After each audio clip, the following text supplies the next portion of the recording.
Hello friends, how are you?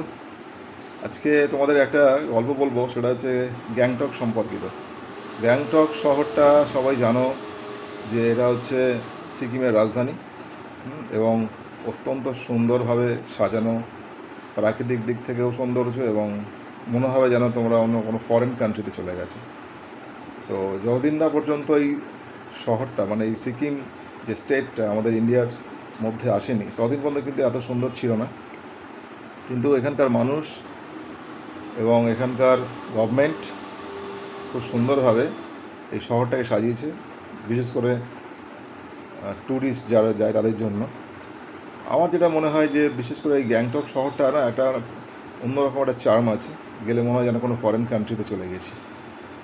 সব থেকে interesting যেটা হচ্ছে সেটা হচ্ছে এখানকার রাস্তাঘাটগুলো দেখার মতন পরিষ্কার পরিচ্ছন্ন।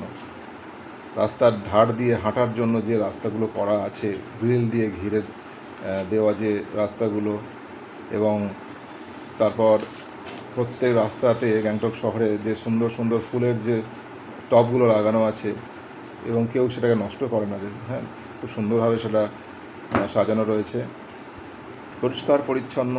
এখানকার মানুষজনগুলো অত্যন্ত ভদ্র, সভ্য, অর্গানাইজড, এবং পরিচ্ছন্ন মেন্টালিটির। তো বারবারই যখন যাই আর কি শহরগুলো, এই গ্যাংটকে মুগ্ধ হই।